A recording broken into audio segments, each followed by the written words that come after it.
Patience is a virtue. Everything in life takes time. Stay focused, stay consistent, stay on your grind. It's your boy A God. Welcome to Street Dialogue Podcast, where we get dialogue from a street perspective. And we have a special guest today, Captain BJ Moore, aka the Drag Junkie Master.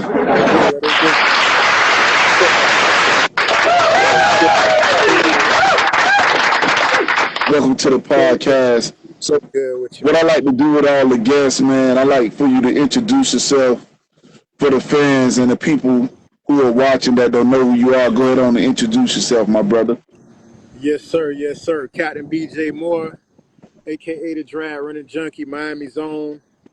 I'm a professional fisherman. I'm a licensed U.S. Coast Guard licensed captain based in Miami, Florida. I provide the service of taking you, your family members, your dad, your brother, your girlfriend on fishing charters to catch trophy class fish in the ocean and salt water. I'm based out of Miami, Florida. I fish all over the state of Florida.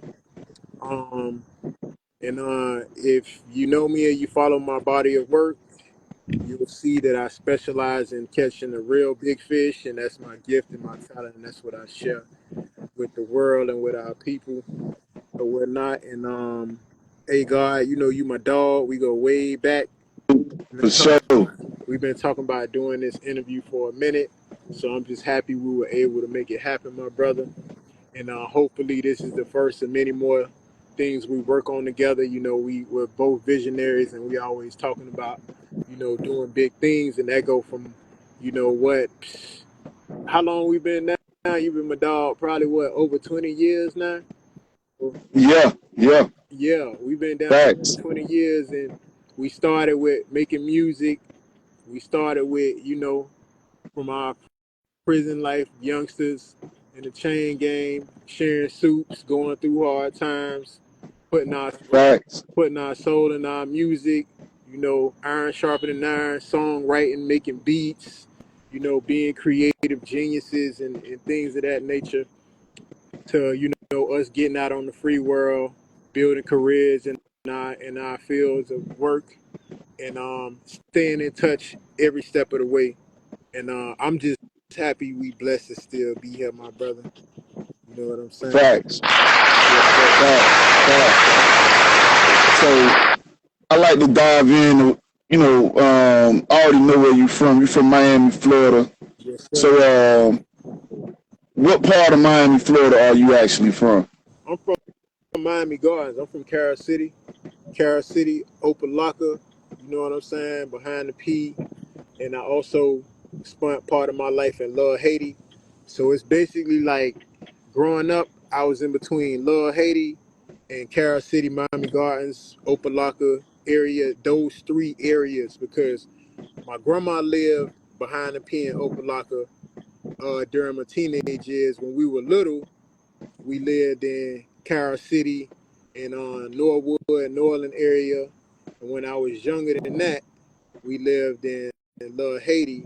And then as I got older, we went back. I went back to Love Haiti because my family had property in Love Haiti, and I used to hustle and stuff as a youngster in Love Haiti.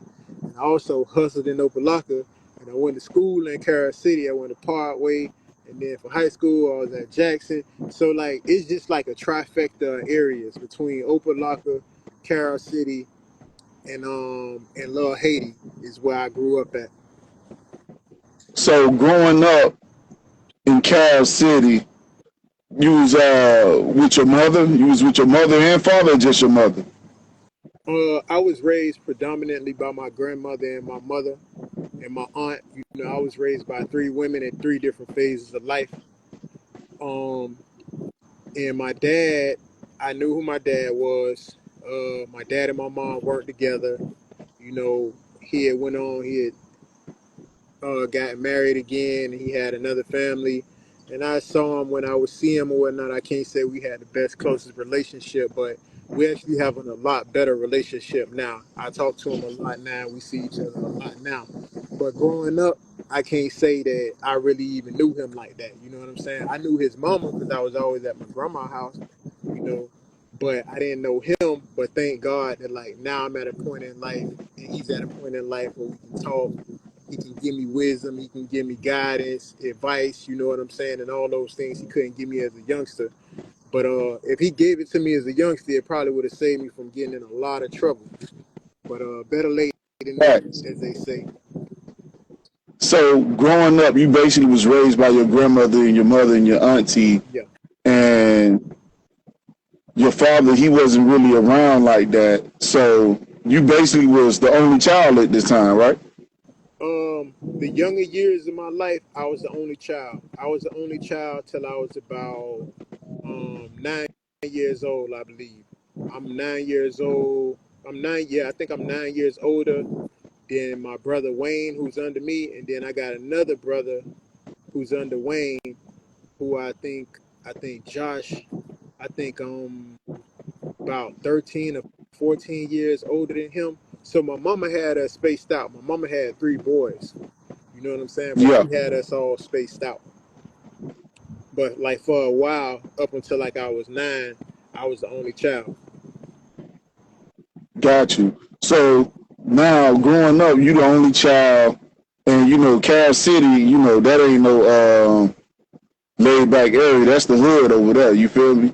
Yeah. So what obstacles did you have to face growing up, being there with your mother and your grandmother?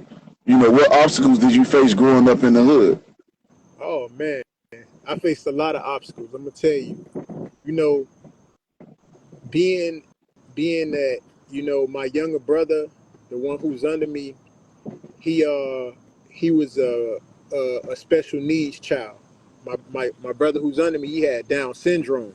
So growing up in the hood, you know what I'm saying? My family is like a middle class black family. We weren't like super rich then, but we weren't poor neither. Like some of the elders in my family were rich, but that wasn't my money. You know what I'm saying? But I still wasn't poor because people in my whatnot. And basically, yeah. But like growing up in the hood, I growed up around kids who didn't have, you know what I'm saying? And then by my brother being special, they would see that as an opportunity, because maybe they couldn't pick on me for being poor, or they couldn't pick on me for how I dressed or being less fortunate. They would pick on me, for my brother. So I had to fight because my brother had Down syndrome.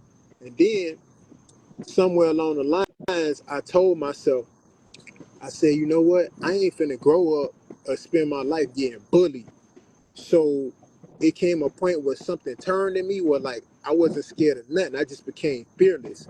I said, you know what? I'm not gonna be the prey no more. I became the predator. It's crazy how it happened. So everything I did Mm, after that, it was like I had a point to prove. So if I was around other gangsters, I was around other kids who were bad, I always did something to make myself seem better because I didn't want them to think like I was a kid they could pick on and nothing to play with. And it wasn't about me being the biggest, but I always had a mind. I knew how to maneuver, you know what I'm saying? I knew how to strategize. And I put my mind over muscle a lot of times, but I learned how to work muscle too. You know what I'm saying? I wasn't scared to fight. I wasn't scared to bang. I wasn't scared of none of that. You know what I'm saying? Whatever came with it. But at the same time, I knew how to be humble because I was raised the right way.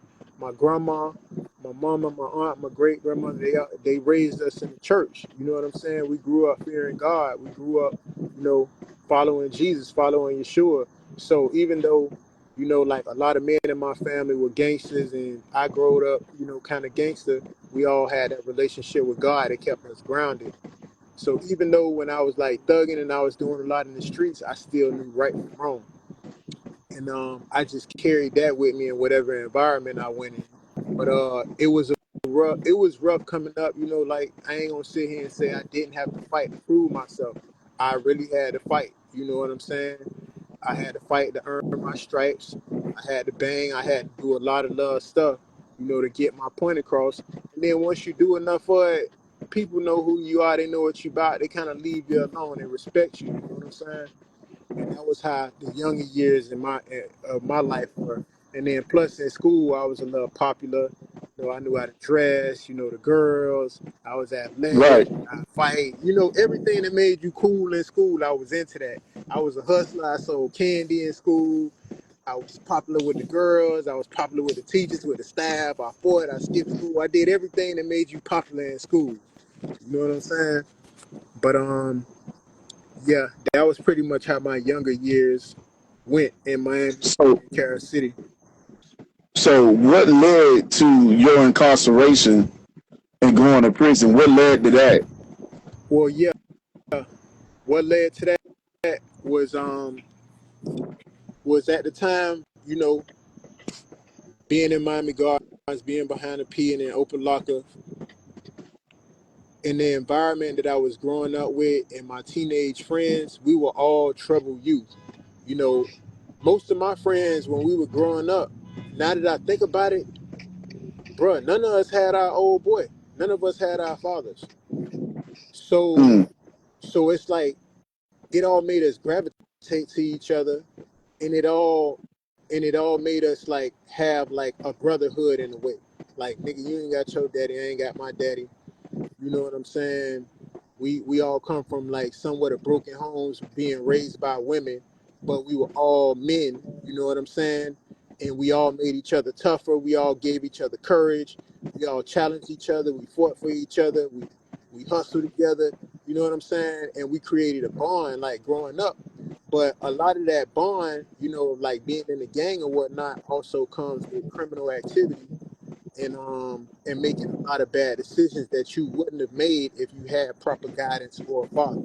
So, you know, me being in the position I was known as what you call the go-getter out the crew. I was the one that the older homies would get and they say, yo, come go on this lick with us. We need you to go in first. And they would manipulate that because I was courageous. They saw that, yo, he's courageous and he like money. So for an older guy who's looking at henchmen and young guns to do his dirty work for him, you know, he would love the guy like me because I was that young dude. Like, if you was an older homie, I looked up to you and you wanted me to go on a lit with you and you wanted me to pull the pistol first, you wanted me to break in something first to do all that, I would do it because I had that point to prove. I had a chip on my shoulder and I had the courage to do it. I just wasn't afraid of the consequences for some reason. And and doing that got me in a lot of trouble, bro. Because when they would tell me, you know, to commit crimes and they would influence me to do these things, you know, playing on my mind because I didn't know any better, it got me in a lot of trouble. You know what I'm saying? It got me in a lot of trouble. And when I was in them situations, I always realized that it wasn't no homeboys there. It wasn't no friends there in jail. It was just me. Yeah. You know what I'm saying? Them homies who gassed you up to do whatever, they would be absent. You know what I'm saying? And then being in jail, leading up to my incarceration, you know, from juvenile, it started in juvie, and then it So led to the what was the program. first charge did you catch? Well, the first charges I caught, bruh, were like battery charges, weed charges. You know, it started like small charges like battery and weed, and then it became like burglaries and occupied burglaries, then different guns and firearms. You know, like robbery type charges and stuff like that. Crazy. I'd never been to jail for dope, but when I was young, I was the biggest trapper. But I never went to jail for selling dope. I just Right. went to jail for everything else. You know what I'm saying? But yeah, and and a lot of it came from bad influence. Because guess what, bruh? If I would have had the right influence by me being courageous, you know, a dad, a positive role model would have told me, yo, we gonna do the right things with your courage. We're gonna put you in a fighting ring. We're gonna put you on a football field. And I was talented, you know, with football. I was talented with basketball. I was athletic, but I ain't wanting that. I wanted more of the street cred. You know what I'm saying?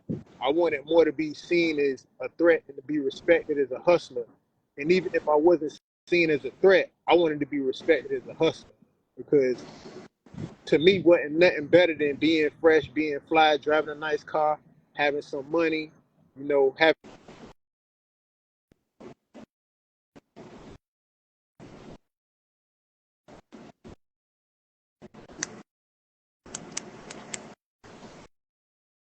Hold on, we lost your audio. Hold on.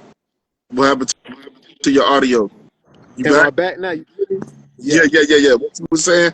Yeah, I say, that's what hustle, that's what in Miami, that's what we do it for. When we hustle for Cuban links. We hustle for designer clothing. We hustle for the foreign cars.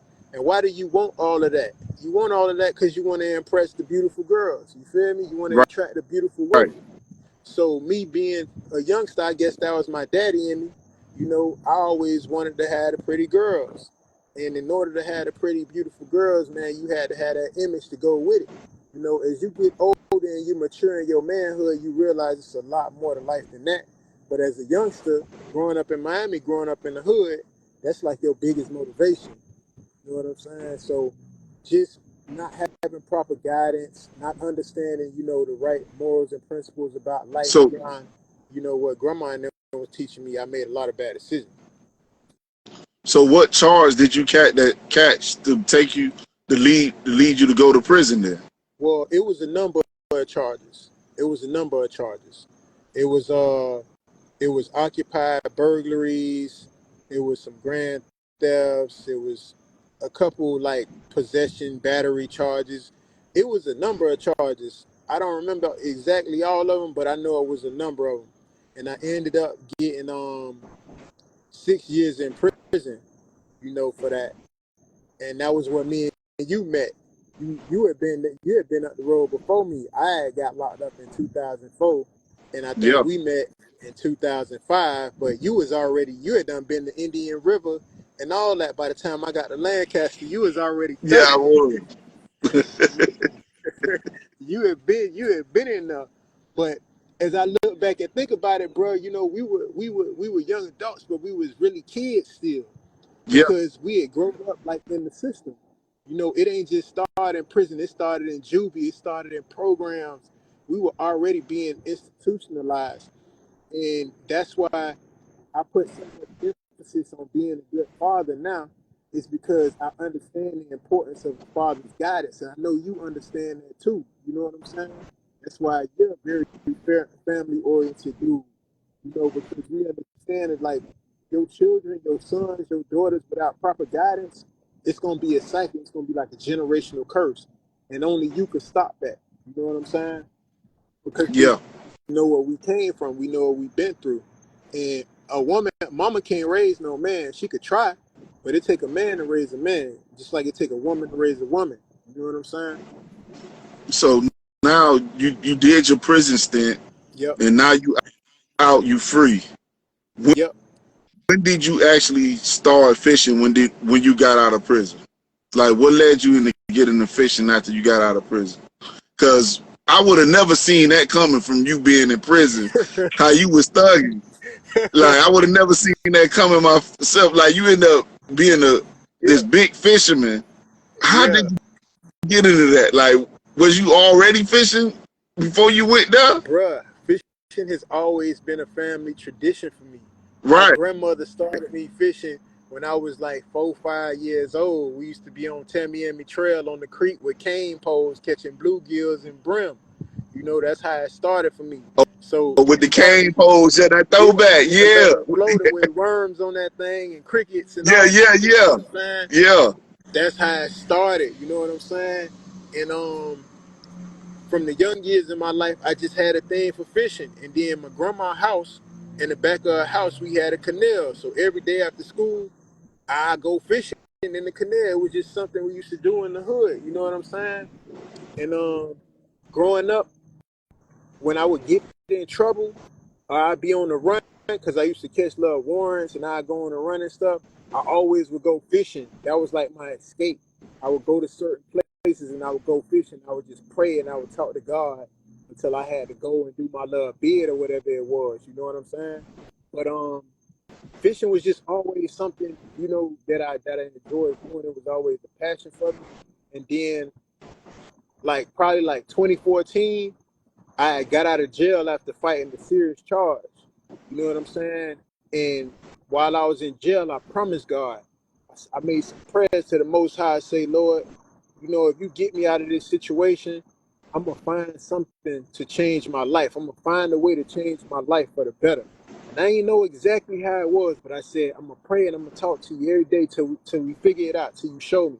So I got out of jail in 2014, and I just started going fishing every day because, like I said, I ain't had nothing to do, and that was one thing I would always do to get away. But this time was a bit different for me because I started meeting people on Instagram who were fishermen and stuff like that. So I started networking in the fishing community, and then I just started getting really good at fishing. So then I was like, Mm. okay, I need a fishing name for my IG, and I prayed and I said, God, what's my fishing name?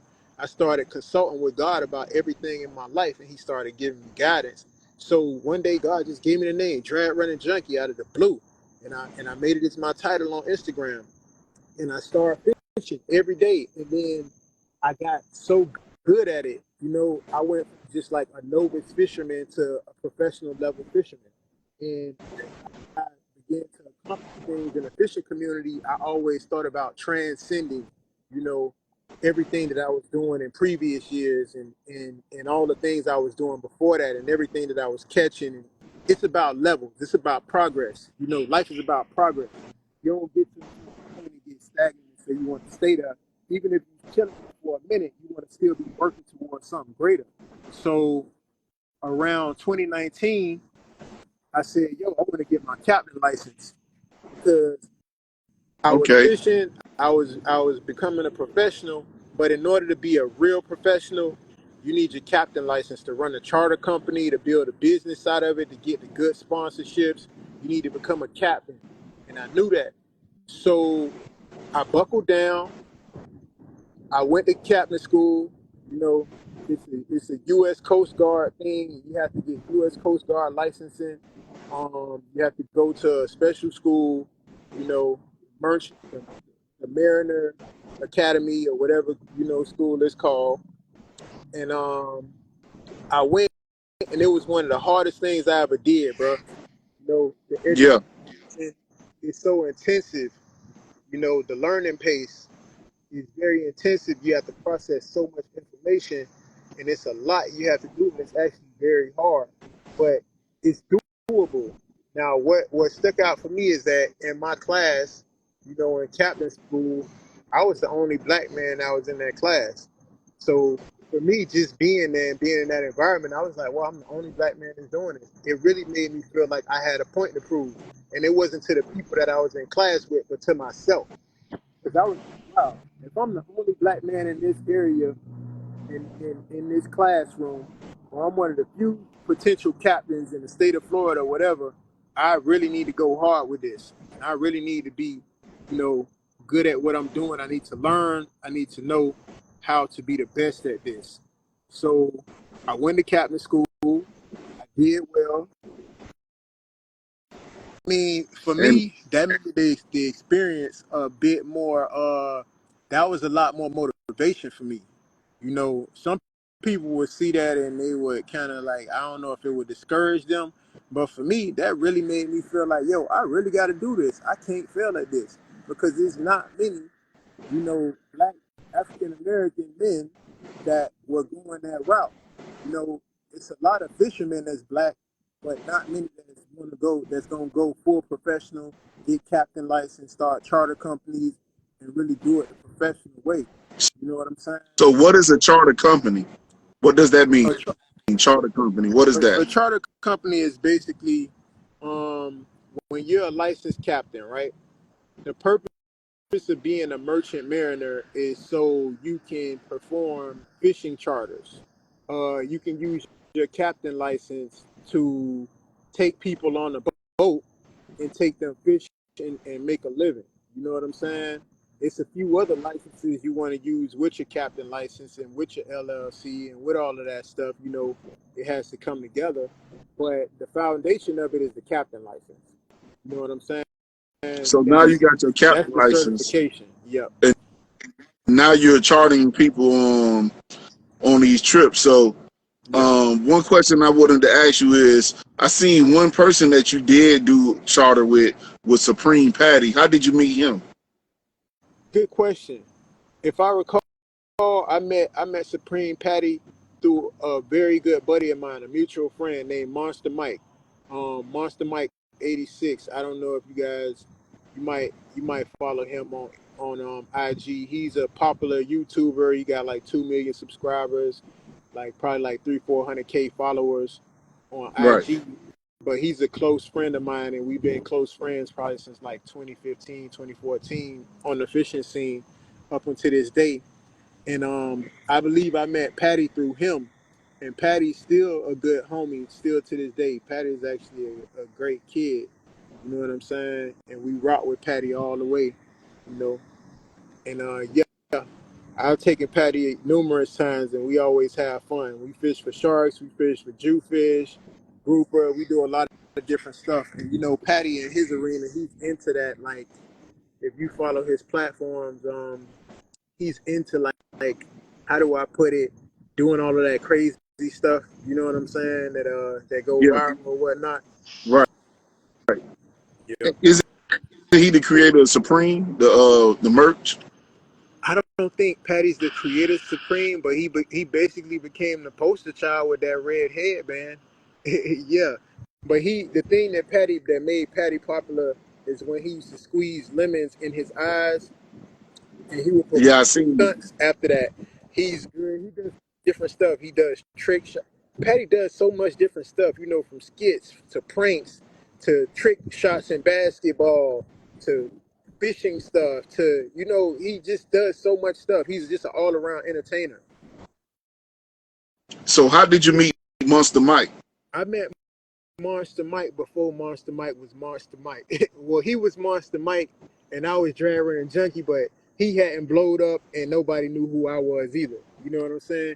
And how we met was on Instagram, because what made it funny was I followed him on Instagram, and he was a black kid, and I'm like, yo, he catching all these big bass, all these big peacock bass, but he was freshwater fishing. But I was intrigued, I was impressed, and then he saw me fishing in saltwater, and I'm catching all these snook and all these tarpon. So he like, yo, bro, you doing your thing. And I'm like, bro, you doing your thing too. And we was just messaging on IG, and we like, bro, let's link up for the culture. And we linked up, and we've been tight ever since. You know, that's my dog. That's my dog for life. So what was the biggest fish you ever caught? The biggest fish I ever caught, it's been a few. The biggest fish I ever caught, probably was a shark. I've pulled Mm. on sharks that were like probably around 9, 10 feet, like hammerhead sharks. I pulled in Goliath groupers that were probably like 300-400 pounds. You know, so I caught some big fish in my day. So when you catching the shark, what type of fishing rod do you recommend people to fish with, and what type of line do they need, and what type of bait they need when you catch the sharks? Like, can you describe all those three Well, yeah, that's a good question, bro. Now with we your giving some information to the expertise? people. If they really want to know how to do it, the best way, they probably That's should why book we me got for a charter. you on. Yeah, That's they why we should book. got you on. Yeah, y'all book me for a charter, and I'm gonna take you all the way up there. But as far as tips, because we do want to give information, um, what I would recommend is a conventional reel. You want something that's 50 to 80 wide, something that can hold 1,000 yards of line, 500, no, 1,000 yards of line. You know what I'm saying? You want to for sharks, you want to be using, if you're using braid, you want to be using at least 100-200 pound braid. Um, you want your top shot leader, you know, with maybe 200-300 pound mono. You know, you might want to use like 30 feet of that, and then you want the wire. You know, you want the wire leader, depending on the size of the shark. The wire leader could be up to 500 pound wire. You know what I'm saying? And you got to use big hooks. You got to use 20 yacht. You got to use giant hooks. You know what I'm saying? And type of bait you want to use big fish carcasses like a big jack crevalle. You want to use a stingray. You know what I'm saying? You want to use barracudas, sliced up. You want to use bonita. There's so many different baits you can use to catch a shark, but each big shark likes his own type of bait. You know what I'm saying? And that's where it gets a little technical. So I have a good question. So you mentioned the type of lining you need, and it got to be a certain weight. So depending on where you're at in the ocean determines on the type of weight you have. What if you don't have enough weight on that line? What typically happens? The fish will break you off. You're not gonna stand a chance. They're gonna just break the line. You know, pound test. When we say a certain pound test in fishing, say I say okay, if I want to catch uh, a 7 to 10 foot bull shark, right? Ideally, I know I need a reel. That fish may run a few hundred yards, right? To be Right. safe, I want a reel that has high line capacity, but I want at least, 200-300 pound test line on there. What the 200-300 pound test means is that's the breaking strength on the line. That means that's how much force and how much pressure you can apply to that line before it pops. Now, fish, in the water, you're not fighting dead weight because fish are a little buoyant. It's a little float to them in the water. Um, you're basically fighting the strength of the pull more than the weight of the fish. You know what I'm saying? So you want line that's just enough for that fish to pull and not break, and you want the wire leader so that they don't bite through it. You know what I'm saying? And if you don't have line that's strong enough, if you go with line that's too thin, it's just gonna break it basically. So you gotta always So use the right when you're pound test line. okay, so when you're fishing with these big sharks and these big fish, is it more of a technique or is it technique and strength? Because It's can't the fish technique. pull you in the water? Definitely, it's technique. You have to fight the fish with certain technique, and you have to have a certain level of strength. It's weird because fishing muscle and gym muscle is two different things. Um, I know guys who weigh 140 pounds, right? But they could land a 500-pound fish much faster and effectively than a guy who's a bodybuilder and weighs 250, 300 pounds in muscle. I've seen it. You know what I'm saying? It's because that smaller guy, he may be smaller, but he has technique. He has fish fighting technique, and he may have muscles that are exercised in ways that give him a certain level of agility or, mobility to fight these fish that a bodybuilder may not be able to, if that So makes sense. that makes sense. So when you're getting these big fish, when you saying technique, in order to reel a fish in, when you're finally, you're basically waiting till that fish get tired. Yeah, that's where your tackle comes in. That's where your rod and your reel. You want to use a big rod. You want to use a big strong reel. You want to use the best line, the best hooks, the best tackle to catch that fish.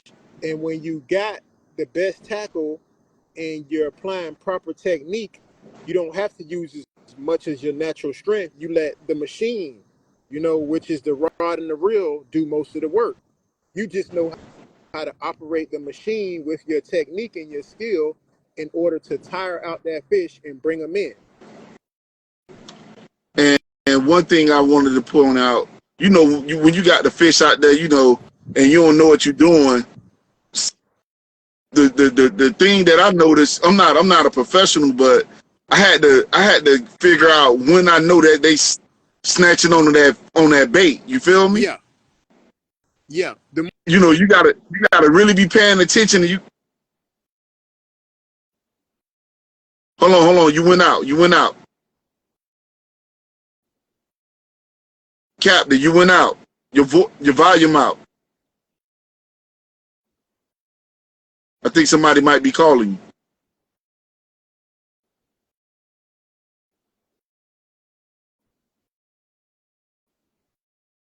My brother, a busy man, man.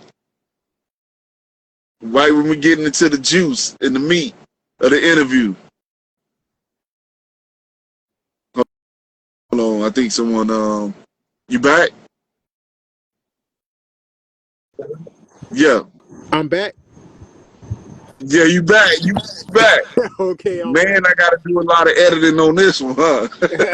My bad, bro. So what I was saying is, what I noticed is when I started to learn how to fish, a fish used to always take my bait, but it's actually a like you say, a Yep, technique. You have to feel it. You really have to pay attention, and you have to yep, be paying attention to that line, and you have to really use your senses in your fingers and stuff like that. yep, Because once you feel that tug, yep. you gotta pull instantly. If you don't, that bait gone. Yeah, it's reflex. You know what I'm saying? It's a bit of reflex in it.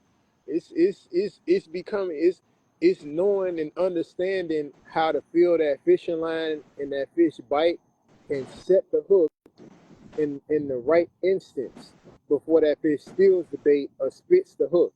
Because a big fish, he may bite the whole bait and swallow it, and you may hook him in his stomach. But smaller fish who are smart, they know how to bite the bait right off the hook. But I don't like the fish for those fish unless I'm using them for bait. I like the fish that's gonna bite the whole thing. You know what I'm saying? They're gonna bite the whole thing. Right. You're gonna know when they bite. Got you. So, what do you recommend to use as fishing bait when you fishing? What's the best bait to use out there right now when you For fishing? me, Saltwater and freshwater fish. okay, for Both. freshwater, if you want to catch bass and you largemouth bass, peacock bass, you want to go at live shiners. That's the best, simplest bait, or minnows. That's the best. Or you want to use cichlids or bluegill, and those are gonna be the best baits, for you to use in freshwater. In salt water, some people like worms in freshwater too, or crickets in freshwater. But in saltwater, the best baits you can use if you want to catch snook and tarpon are gonna be mullet, are gonna be pinfish, are gonna be live pilchards. Some people call them greenbacks. You know what I'm saying? This time of year when it gets cold, the best bait to use is live shrimp. Um, and these are just a few of the baits that are like simple baits, but really effective. You can go with a live mullet almost any day, any time of the year, and catch you a snook or a tarpon. You know what I'm saying? You can go with pinfish and do the same. You can go with big greenbacks and do the same. What I always tell people is just use sizable bait. You don't have to use a huge mullet, but you want to use a mullet that's 8 to 10 inches. You want to use a pinfish that's 5 to 6 inches, at least 5. You want to use, you know, greenbacks that are 4 or 5 inches, like hand-sized baits. And those baits is what's gonna set you apart in catching big fish. You know what I'm saying? And those are the best baits Got that I use. So most people don't know, but what's the difference between saltwater fish and freshwater fish? For Oh, those it's who don't it, know. it's simple. Freshwater fish are the fish that are in ponds and lakes, and in canals. Saltwater fish are the fish that are in the ocean, that are in the bay, that connect to the ocean, or in some canals that run off from the bay or run off from the ocean. You know, Brackish water is where the salt water meets the fresh water.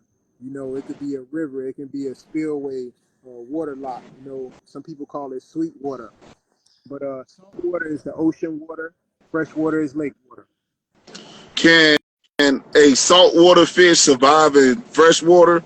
And Yeah. can a freshwater fish survive in saltwater? Well, there's not many freshwater fish, at least not as far as I know, that I've seen survive in salt water. I've seen fish like Mayan cichlids swim a little bit into salt water, but I've seen numerous freshwater fish. I mean, numerous saltwater fish swim in the freshwater. You got sharks that go in the freshwater like bull shark. You got fish like snook and tarpon that go in the freshwater. I've even seen snappers swimming in freshwater. You know what I'm saying? So That's I've my seen, favorite fish right there. yeah, snappers is a lot of our favorite fish, especially to eat. But I've seen a lot of freshwater fish die trying to go in the saltwater, but a lot of saltwater fish live when they're in freshwater. So, do you prefer to catch fish in salt water or fresh water? Which fish Well, do you I'm prefer to? I'm a I'm a saltwater fisherman. That's what I made my name on. Saltwater is the name of my game. Inshore. I'm big. I'm a big guy in the inshore saltwater fishing. Inshore just means like fishing in the bay, the bridges, the inlets, close to the shoreline, but saltwater. Offshore is like wide open ocean. You know, I fish closer to the land. Even if I'm on a boat, I'm fishing, in areas that are close to land. And I So, catch the what biggest dangers can fish you that's there. face? So, what dangers can you face when catching fish? Certain fish can injure you. For instance, if you fishing for sharks, they can bite you and take off a limb. If you fishing for barracuda, their teeth, if you get bit, they can take off a finger. If you fishing for kingfish, they can bite a finger off. If you fishing for snook, they can gill plate you and slice your hand open like a razor. If you're fishing for tarpon, the bony parts of their mouths and the way their teeth are can give you real bad skin abrasion. If you're taking out a hook and you're not removing it properly, that hook can stab you in the hand. You can fall off a boat in the water and drown. If you go out in bad weather conditions and the waves are too big, your boat can capsize, your boat can sink. It's a million ways to die in the ocean, and it's a lot of ways to get injured fishing. That's why it's important, if you want to be a professional, you go to captain school, because the requirement of getting your captain license that you have to perform a certain amount of hours and days and months on the water on a vessel. You have to have 360 some days experience on the boat, in the water, on a vessel. You have to know what to do in the case of a fire emergency, in the case of an oil spill, in the case of all these different scenarios of, of hazardous occurrences that could happen on the water. You know what I'm saying? You have to take CPR. You have to get first aid training. All these different things. You know what I'm saying? All of that goes into it. And when you have all of these different skills, the chances of, you surviving or helping somebody survive, out on that water are a lot more likely than if you don't have that experience or that training. And that's why when you go fishing on a boat, you want to go fishing with a professional. Right. So, what are the safety measures you take when you're out fishing on a charter boat? What are the Um, first things you let people know when you're out fishing on a boat? What are the first what are the safety measures that you take being a captain of a charter boat? What safety measures do you take with people that you bring on when you fishing? First and foremost, life jackets. You always want to have life jackets on the boat. That's mandatory. There has to be a life jacket for every person on the boat. Mandatory. You want to have your flare guns. If you're a really good captain, you want to have an EPIRB. You know what I'm saying? In case somebody like has a heart attack or something like that. You want to have a first aid kit in case somebody gets cut or hooked or anything like that. You know what I'm saying? These are the basic essentials on the boat. As far as keeping the client safe, when you ride on the boat and you're handling waves, you don't want to drive recklessly. You want to always drive as smooth as possible.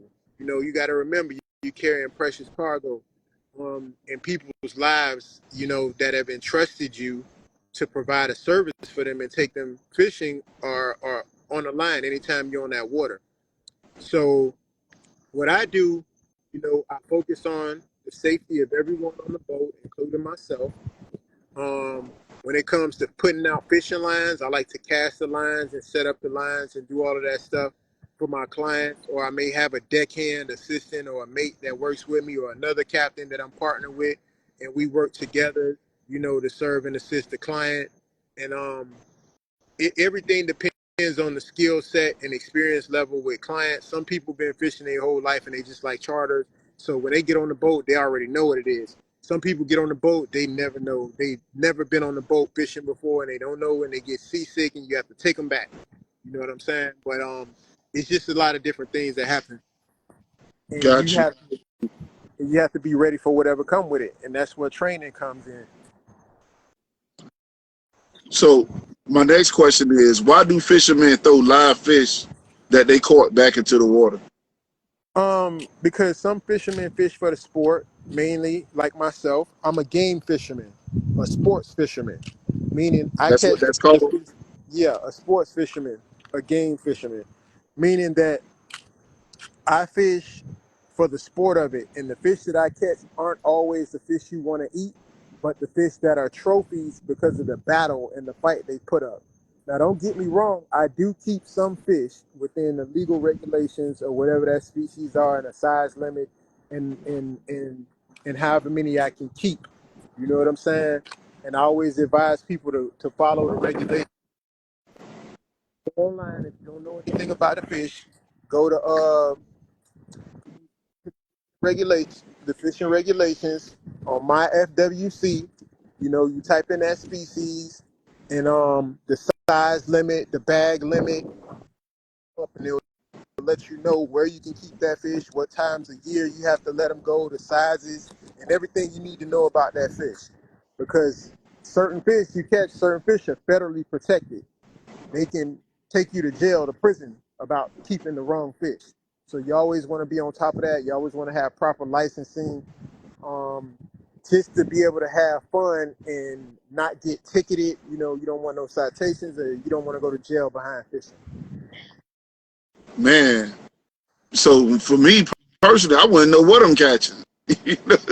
So It, well, I could it's be out simple. You get you a there book. fishing and go to jail, Yeah, you man. get.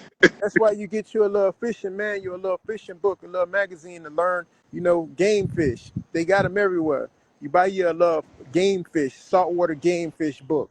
And, in those books, it teaches you about each fish. It usually has the sizes, the regulations. It tells you how big that fish get, what they like to eat, you know, those little books. And that's how I learned a lot, coming up outside of experience and being around other fishermen. I had to read books, I had to read magazines, I had to watch fishing shows, I had to study. I'm a student of the game. It's not like I just woke up and knew everything. No, this is over 30 years of knowledge that's been accumulated, knowledge and experience. So, yep. So my next question is, how did you meet Fishman Joe? Fishman Joe. How did you meet him? How did I meet Fisherman Joe? Now that's a good question. I'm gonna tell you how I met Fishman Joe. All right, in Miami. If you're from Miami, you know about Hollover Inlet, Hollover Jetty. Uh, Years ago, when I first stepped on, mind you, I've been fishing Hollover since we was kids, and we used to go to the beach at Hollover. That's Man, you been our whole life. know Hollow was a new beach. It's still a new beach right now? Well, the north part of it, you know, it's I think it's still the new beach up that way, but it Yeah. ain't Hollover like it used to be. But still, Hollover Park, we growed up fishing there, like basically our whole life. But I didn't get on the snook and tarpon scene until like 2015 on IG, when I used to fish the bridge a lot, and I didn't know Joe. I knew people that he knew, but I used to fish the bridge, and I'd be bringing up snook and tarpon, and Joe would be on the boat because he was a captain, and I didn't understand fishing etiquette. I didn't understand that when you fishing from land and you fishing from bridges, you got to respect the boat fishermen, or they should respect you, and how to fish in harmony with other people in certain spots. And Joe was, he was a little confrontational with people about that stuff. And me coming from the streets into the fishing game, I still had like my street mentality to an extent. I didn't understand professionalism or etiquette or any of that. So we used to get in each other's way, and it caused us to bump heads a lot. But yeah, That's and how and we you had met beef. Joe. Yeah, that's how I met Joe. And we had beef. We had real smoke. Like, we had real smoke. Like, if I saw him somewhere, he saw me, it was liable to go down. And we went back and forth on the internet a lot, and we didn't run into each other. You know, I wanted to smoke, but because to me, like when you come from where we come from, like fishing beef, this is like nothing. Because we come from like shootouts. We come from banging in jail. We come from banging on the streets in prison, like real life Yeah. and death where you could really die. So anything that's happened to me in fishing has always been like laughable to me. Like y'all playing like I'm really with this. Like I'm really like I'm trying to chill. But y'all don't know, like, this is really what I do. And one day I ran down on Joe at the boat ramp and I was ready for whatever came with it. But his demeanor was more so, yo, let's talk about it like men. So I said, you know what? I could either smash and crash on him and be the bad guy, or I could be, a civil person, knowing that, I'm trying to get myself more into the fishing game peacefully and not be seen as a threat to everybody, considering my background. So we talked it out like men. You know what I'm saying? We talked it out like men, and we became cool and we became straight. And then we even started fishing together later down the line, and we did a lot of good fishing together. And I still respect Joe. I'm still cool with Joe.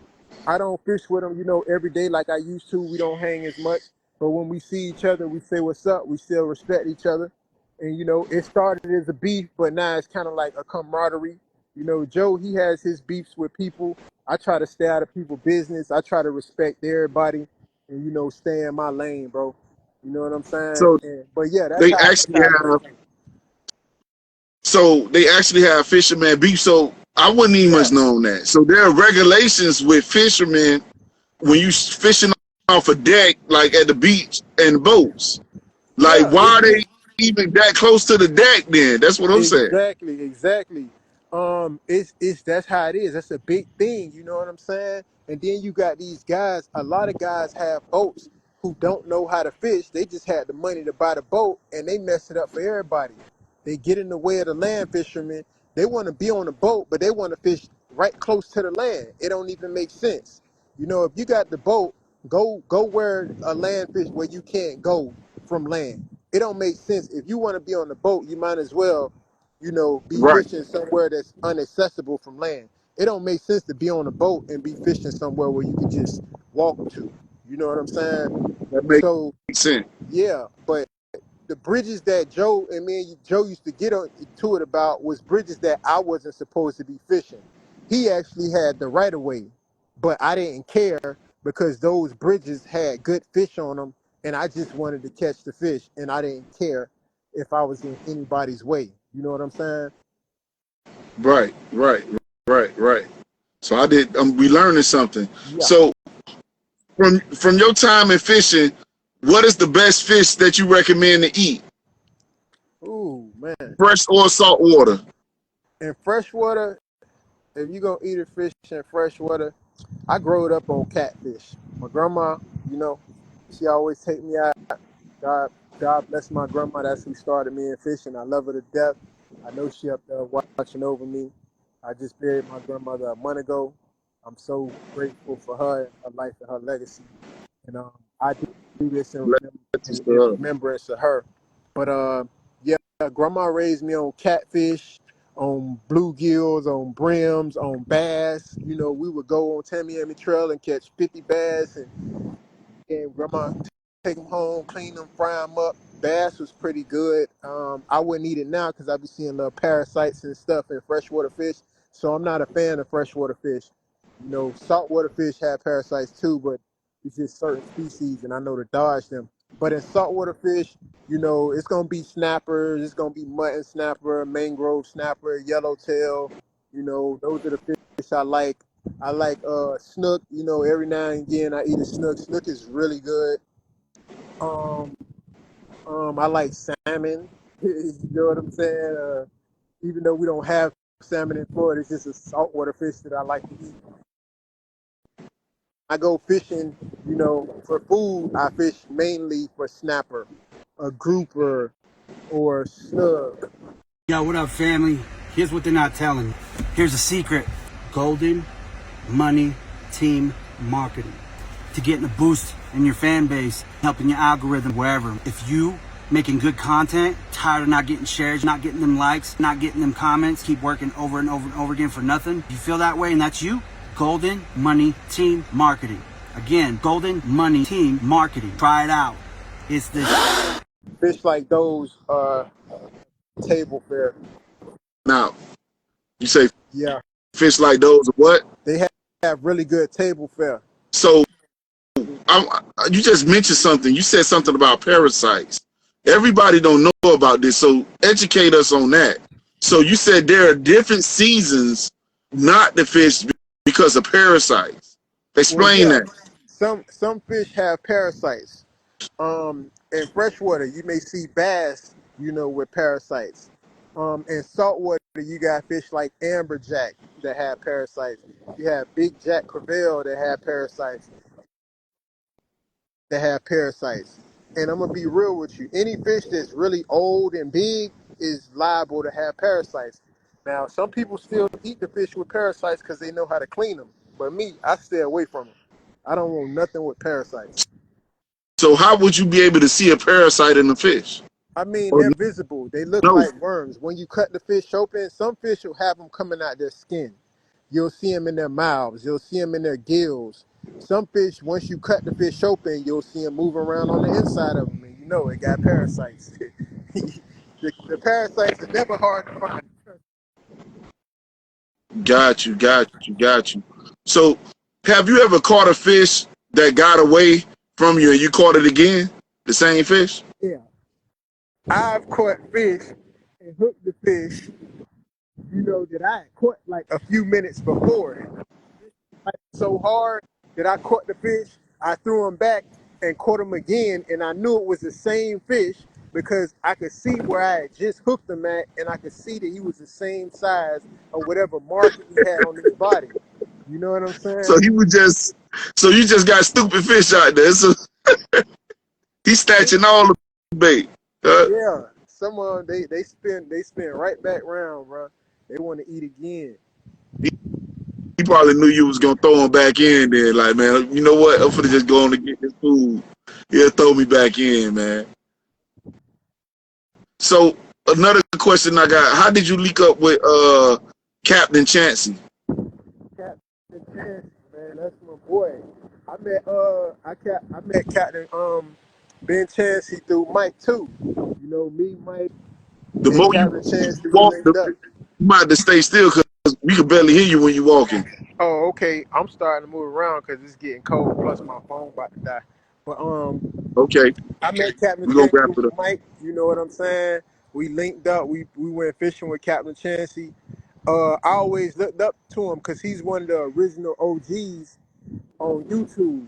He had his YouTube channel called Chew on This, and he had a couple viral videos on YouTube before going viral was really even a thing on social media.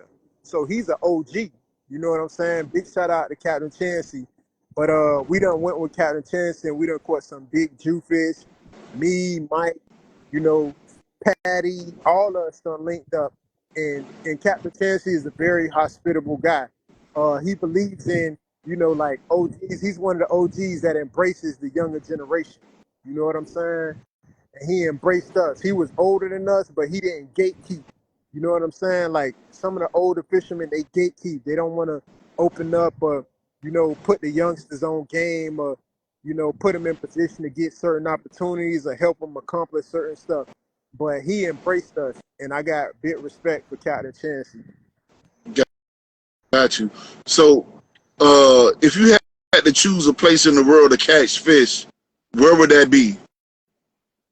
It would be Miami Beach. It would be Hollover in the priming seasons of the snook spawn, or in the wintertime or spring, or it would be Sebastian Inlet in the prime of any bait run. Those these are just in the Florida Keys. It would be Isla Morada if I want to catch snappers and snook and tarpon and a little bit of permit and everything. The Keys are phenomenal. If I want to catch, snook and tarpon, it's gonna be in Miami.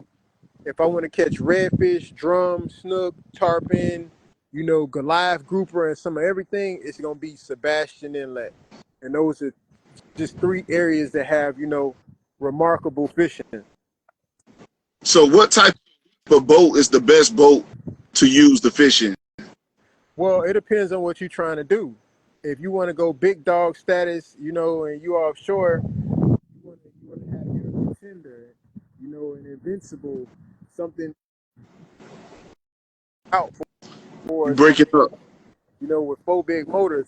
Um, the boat that I fish on, you know, that I run charters on with my buddy is a contender. It's a 35 contender with twin twin Yamaha 300s on it. Shout out to my boy Captain Gabe Cito's Charters. That's my brother company, you know, that I'm grafted into, and I work with him. And I also work with a couple other guys. You know, shout out to L&H. I'll be working with Captain Jimmy soon. I talk to him, you know, as much as I can about, you know, me and him getting together and me coming to work with him. And that's a great opportunity. I look forward to learn a lot of things from him because he's one of the GOATs offshore. And then I have other guys like Mike Schmidt, you know, DJ Skitty, my boy DJ Skitty. He's the captain that I partner with on charter sometimes. You know, captains we collab. Captain David Cohen, you know, he's a good captain in Miami. Um, it's a few guys, you know what I'm saying, that I really, you know, respect and I work with from time to time. They'll send me business, I send them business. Sometimes we run charters together. You know, it's enough money for everybody to get in this fishing game. So when you meet real ones, you show real ones love. So Captain Torres, aka Beast of the South, how did that relationship come about with Captain Torres? Um, God bless the dead. God bless him. That was one of my little brothers. He actually, you know, he was one of my apprentices. Hold on, you I taught him breaking everything up I know. again. You say Yeah, he was one of your what? he was one of my apprentices. I took him under my wing some years back. His name was Laz, and I taught him a lot. I took him on the road with me. I took him different places to fish and just taught him a lot of different things. You know what I'm saying? And that was my boy. Unfortunately, he was killed, I believe, earlier this year. You know, in a domestic Wow. dispute with the mother of his children. He was killed. So God bless Laz. I love him like a little brother. I'm very sad that he's gone. He was a very passionate fisherman, and it's very unfortunate, you know, about the way his life was taken. And but he was a very passionate fisherman, like I said, and I had the honor, you know, to teach him a lot. And he was like my little brother. And you know, my condolences to his mother. I know his mother very well, and to his family. And Blessings to him and the yeah, family for sure. blessings to him and the family. And you know, I do what I can to keep his legacy alive. Okay, so I got a couple of more questions. Then we're gonna wrap it up. Um, how did you meet Wizzle, G James Wizzle. Durante? Yeah, Oh, G Wizzle. Boy, you did your homework. most definitely. Durante or Durant. Yeah, Durante, Yeah.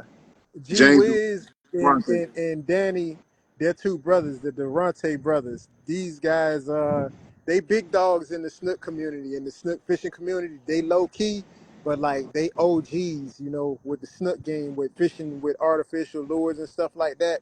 And Yeah, the boys out of Fort Pierce, they catch a lot of big snook. I met them on IG. That's how I met them. Real ones see real ones. When you're doing your thing, you see who else doing their thing, right? So it right. kind of happened like that. And then we linked up, you know, a couple years back at Sebastian, and we rubbed shoulders and we pulled on some good fish together. And then after that, it's like a brotherhood. You know, you just part of the brotherhood, and you're OG, and the OGs respect the OGs. You know what I'm saying? And yeah, that's how I know G Wiz. He a OG, he a OG snook slayer. So, how did you come up with the name Drag Running Junkie?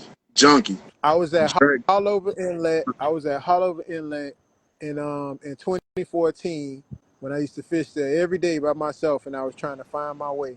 And I prayed and I said, God, I need a IG handle. I see all these other guys, you know, they fishing and stuff. And like I said, I used to talk to God like he's my dad. I still do.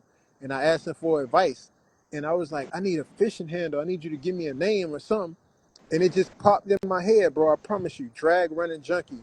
And then I was like, well, what does it mean? And then I thought about it and I said, the drag is on the fishing reel. That's when the fish pulls line and the fishing reel makes that noise, that pulling noise.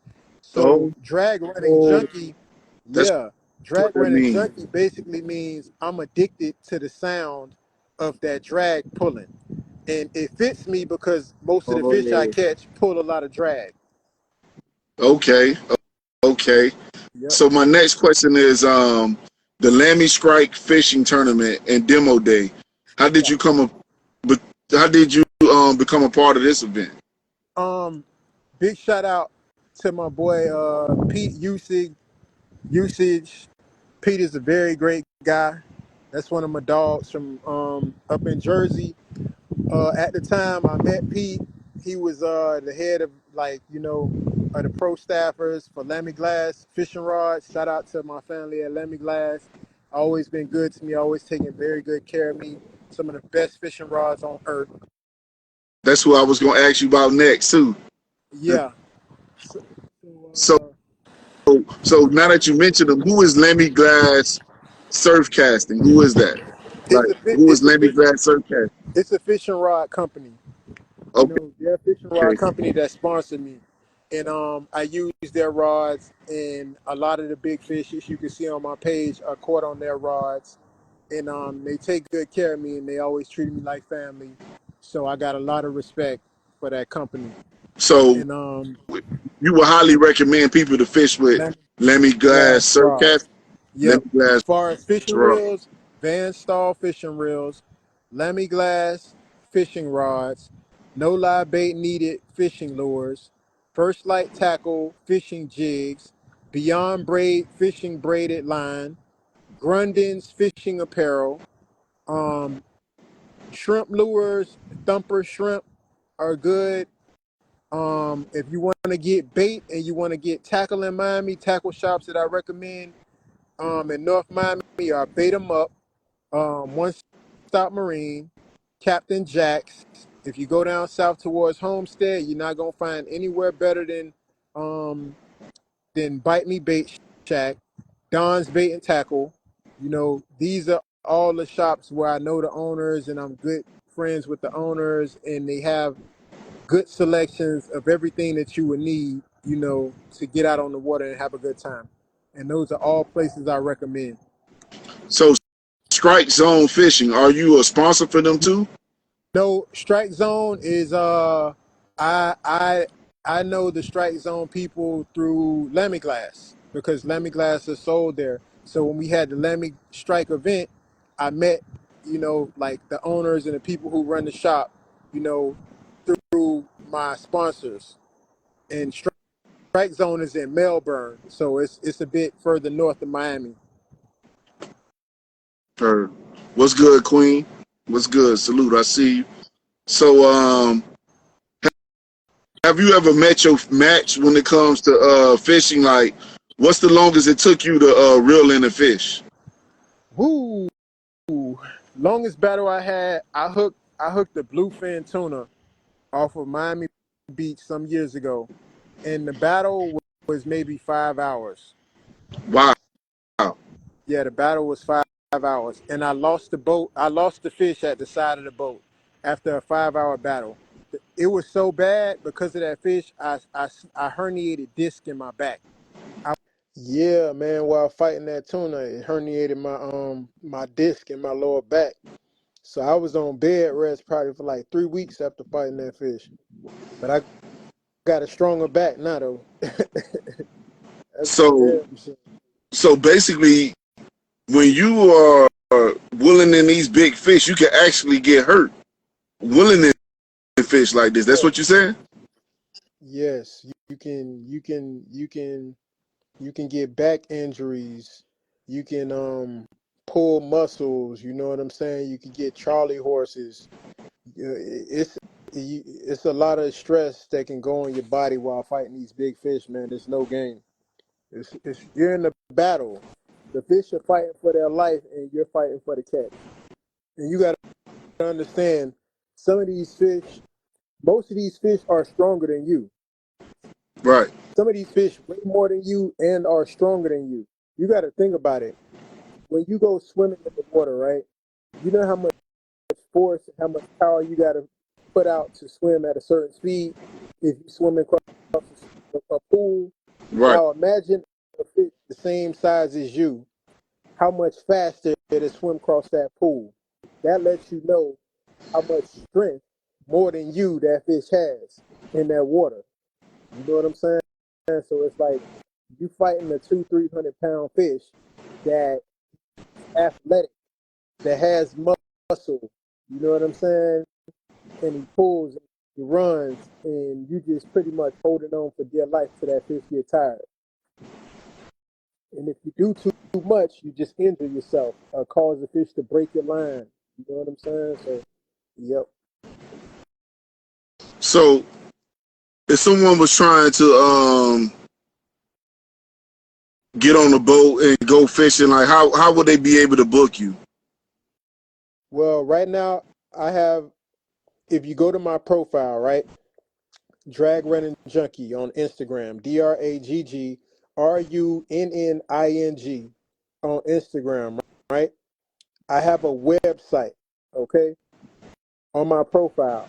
But that website, I created it by myself and I didn't do good. I bought the domain, I created the website, I started trying to build it myself, and I didn't do good. So I pretty much let the website go bad, and I just hired a professional to make me a good website, and they're building it right now. And it'll probably be done in like another week.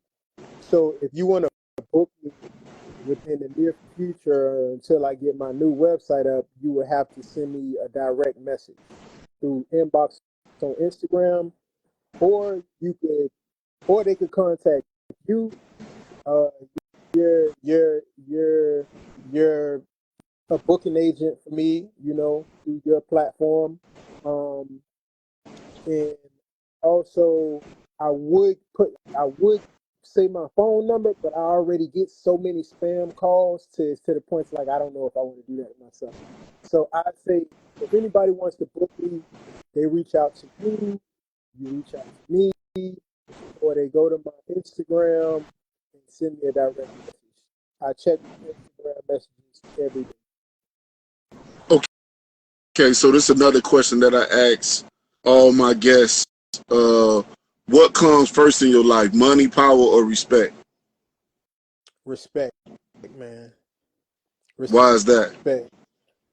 Respect, because when you got the respect, you're gonna attract the money and the power. If people don't respect you, they're not gonna want to spend no money with you. And if you ain't got no money, you ain't got no power. But they gotta respect you first. Like what brings me money is the fact that people respect me and my body of work. Get it? So it's like it's an effect to it. Now, depending on who you are and how you look at life and your perspective of life, everybody may be different. But for me, respect is what's gotten me money. People see my body at work, they respect my body at work, they want to buy into the brand, they want to support the brand, they want to support me because they respect me and what I'm doing. You see the transition of what my life was, what we spoke from earlier, to what it is now. They respect me for making those conscious decisions to change my life for the better and create a career and to be in a position to be a better provider for my family and a better example for young men, that are coming from our background, showing them that, yo, it is possible to turn your life around, to make a good name for yourself, to go legit, to create a business and utilize your God-given talent and your gift to be able to impact your community, to be able to impact, people of other races and other nations and other cultures, and to bring it all together, through your gift, and just let your light shine in this world. And that's just what I do. But everything is always founded with me on respect. You know what I'm saying? So what comes to me first is respect, whether it's in my relationship, you know, whether it's in, my career field, whether it's with my friends, my brothers like you know, my parents, or whatever it is in society. I believe that respect is going to come first for me, because when you got the respect, you're gonna attract some money. Once you got money, you got power. Now, when Lil Kim said, she said first you get the money, then you get the power, then you get the respect, right? Right. But listen, it's you have the money, and the respect can bring the money. At least that's how I seen it work for me, because I ain't have the money first. I got the respect first. When I got the respect, then the money came. Once I got the money, then I was able to change some things. So yeah, that's how it is with me. Also, my next question before we wrap it up, I got like three more questions. Yeah, Why is it important for you to have God in your life?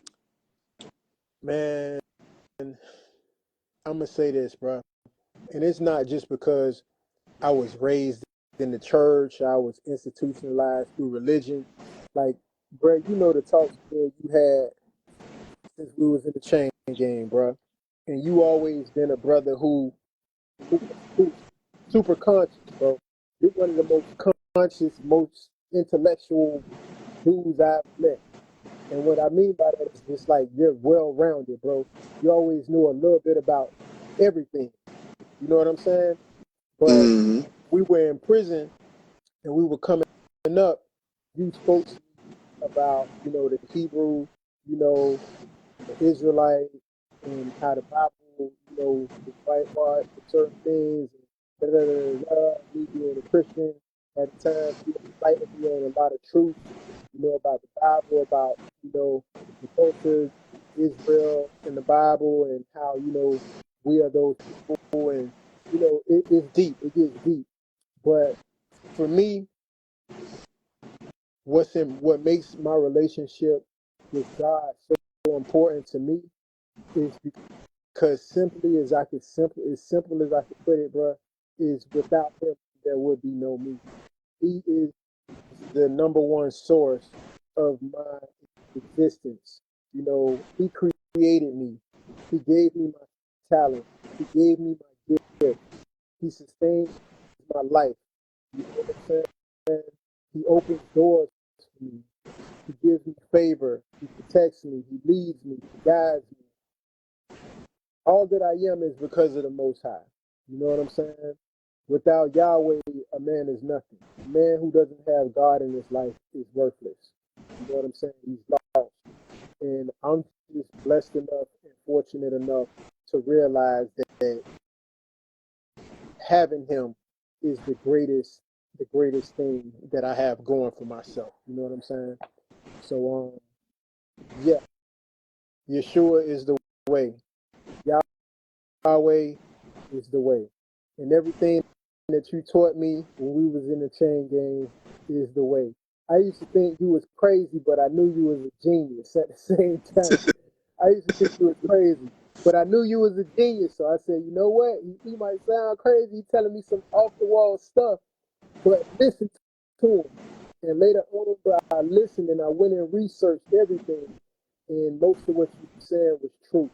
Now I appreciate Yeah, I you just say for putting those when I seeds in. refer to the Most High, I just say Yah, Yeah, because yep, yeah, I just say Yah. I don't say Yahweh or anything like that, because no one knows the actual name, but we know his name was left in the name of the prophets, like Jeremiah. You know what I'm saying?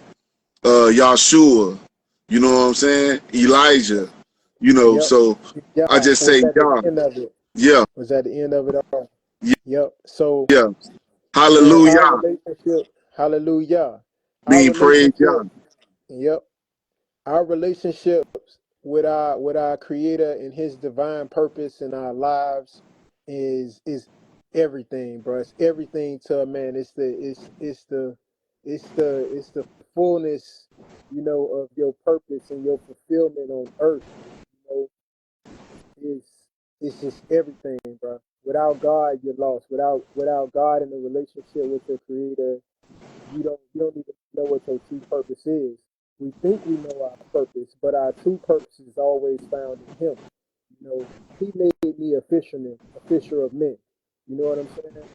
So that through my gift, through fishing, I can draw men to Him. That's why He gave me the gift. So it's like I'm fishing. That's like a double entendre. You know, I'm fishing for souls for the kingdom of heaven, while attracting those people and these souls through fishing. So it's like the bait is actually fishing to catch the souls of men and draw them closer to God, just like I use the bait on the fishing hook to catch a fish. If that makes sense. But That makes sense. it's it's it's for me. It's been a beautiful journey, bruh. You know, it's a fulfilling journey, and I'm grateful for all that I've accomplished in my career, and I also look forward to greater things. I appreciate you being my brother. You know what I'm saying? And our friendship and our brotherhood and our camaraderie that started over 20 years ago up until this day. You know, I'm proud of you to see you work so hard towards your goals, your aspirations, and your dreams, bro. You never let nothing stop you. You know, you believe it, Thank you. you put the mind to it, you put the work in, and you see the fruit of it. You know what I'm saying? Like, I see the fruit of what you're doing. When you talk to me, you're one person, you talk so bold. You know what I'm saying? You talk about these ideas and all these things you want to do. And for a lot of people, you hear them talk like that, but you don't see the work behind it. You know what I'm saying? Mm, It's like they right. talking, they sound good, but do you really believe in yourself? Are you really putting in the work? Are you manifesting this stuff? I see Mm, you manifesting, my boy. You know what I'm yeah. saying? I see you Yeah. manifesting, and it inspires me. You know what I'm saying? I'm an achiever myself. I believe Yeah. in my capabilities as a man and as a human as well. But you inspire me because, like, the way you talk it, like you walk it, bruh, it's like if I'm friends with a guy like you, I gotta mirror that. I gotta mirror that. You feel me? I gotta mirror that. Otherwise, our energy ain't gonna be right. We ain't gonna be on the same wavelength, on the same vibration. It ain't gonna work out right. You know what I'm saying? But being around people like you, having relationships and bonds with brothers like yourself, is what keeps me going. You know, being encouraged by my supporters, you know, from social media, from the family, is what keeps me going. Me knowing that God has given me a divine purpose, a divine calling in whatever area, avenue I'm walking down in life is what keeps me going. The family, the kids, you know, my lady, um, my little sister, my nieces, everybody that believes in me are what keeps me going. And for me, failure is not an option, bro. We done overcame too much. You know, we still remain strong. We're resilient. We've overcome every adversity, every stumbling block that's set in our way. And I know beyond the fact that God has even greater things in store for us. Because if it wasn't so, why would He have preserved us up to this point when we could have been lost a long time ago? You know what I'm saying? We could have been lost a Real long talk. time. You know where we come from, bro. We could laugh and joke about it now, but when we was in that paint and we was in that field, it was real. It was real. Yeah. You know what I'm saying? It was real. It was life and death. Yeah. So We being had each other around, back. We had a brotherhood. yeah, We had to exactly. stick together in Yeah, order to bro. We make it had to. out. Exactly. And it's Cause like niggas get out and they forget, like, damn, my nigga, what you lay your life on the line for niggas and you put yourself out there for niggas and niggas tend to forget what you done for them. You know what I'm saying? yeah, Like we really was like a real brotherhood. We was looking out for each other. yeah. Somebody tried one, they They tried all. Like we tried us going out. all. Yeah, Yeah, it was gonna be we had to smoke. have It each was other gonna be back. pressure. Yep. We You kept really each other separated in the check. weak from the strong enough. It do, and we learned how to be strategic, bro. You know what I'm Yeah, saying? Like we knew when to crash out. We knew when to say, nah, we got to go about it like this. You know what I'm saying? We knew when to apply muscle and we knew when to apply finesse. You know what I'm saying? We knew how to survive. We knew how to thrive. It was just, and we it was always made sure hard, our bro. hands was up to date too, cause shit, we'll slap Yeah. box each other. Yeah, we had to make sure them hands was up to date all day in that kitchen, in the dorm, in the Yeah, lab, wherever, boy. We had to. Nigga, let's run it. We really had to make sure them hands is up to date. Real talk.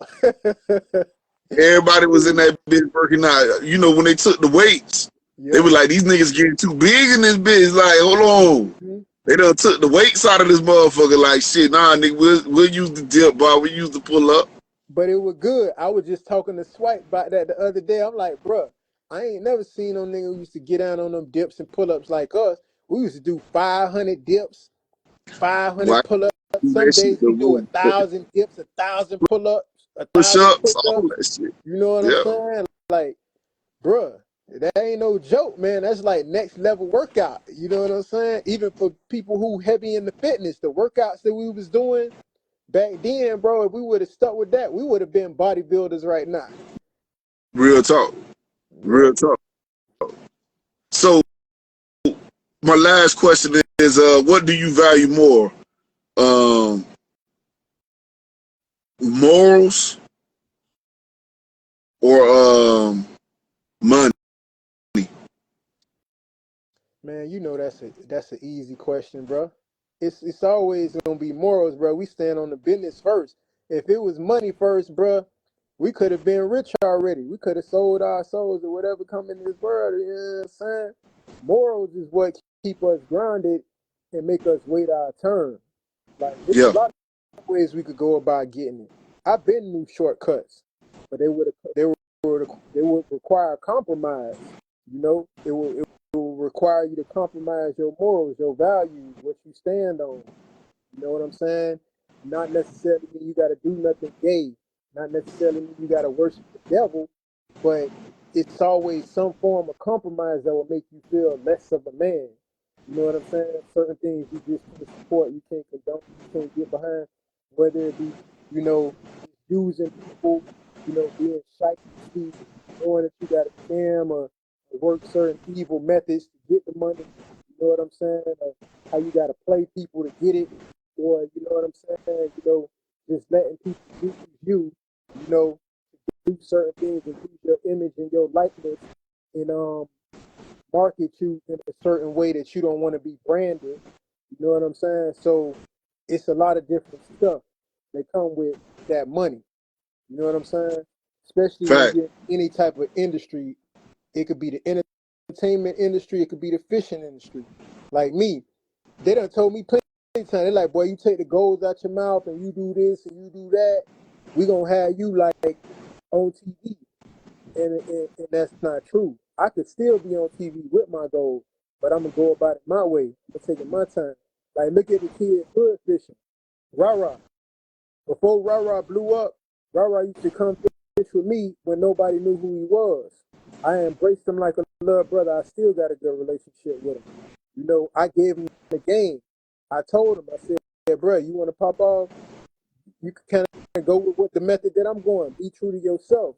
I was the first fisherman with Cuban links on, with a mouth full of gold, being myself.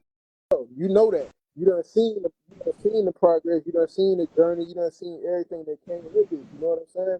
One thing I facts, never stopped being is myself. I never stopped being myself. I never hid my story. I never hid my background. I never was ashamed of my love for God. You know what I'm saying? I never was ashamed of what I come from. I never was ashamed of myself. I always been proud of myself. And if you don't like it, you ain't gotta like me because I ain't for everybody. But who on foe, they like me, they love me. You know what I'm saying? We all got our own lane.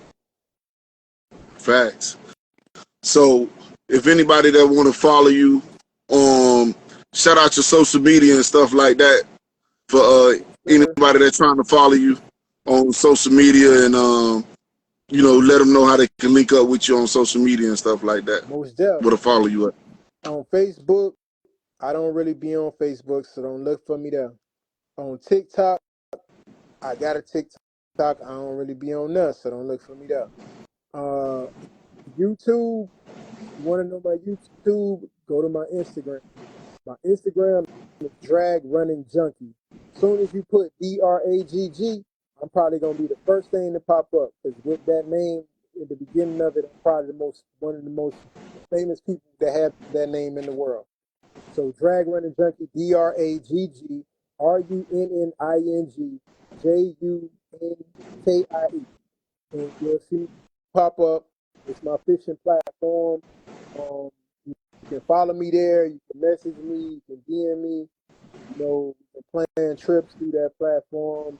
You can follow me and keep up with my body of work and the things that I'm doing.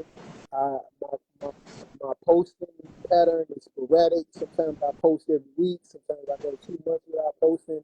It just depends on how I feel because I don't do it for clout. I'm an entertainer and I am an influencer and I do create content, but just the level of what I'm working at right now in life, working on a few things behind the scenes that I can't really just put on social media all the time. So I am on social media. I do have engagement. If you can see on my page, I have great engagement, but I don't post everything that I'm working on. But in time, you'll see everything that I'm working on because I finished that I'm catching, and I put information on my stories about whatever I'm doing with my bookings, and I have available dates when I'm running specials, discounts, or whatever it is, and I just give people myself. That's it, Heard. Man, I just thank you for coming on the podcast. My nigga, salute to you. man. You feel me? Thank you for having me, my brother. This podcast is sponsored by Golden Money Team Marketing. Anybody that needs marketing, make sure y'all holler at Golden Money Team Marketing, where they provide marketing 24/7 around the clock. The biggest. Also, anybody watching this, go subscribe to Street Dialogue Podcast on YouTube. The Hit that biggest. like button, hit that subscribe button. Thanks for coming on the Much salute to you, love, my Captain. brother. All right, Salute, bless. salute. Blessings, bro. Catch up with you soon. Yep. All right, my brother. You. Patience is a virtue. Everything in life takes time. Stay focused, stay consistent, stay on your grind.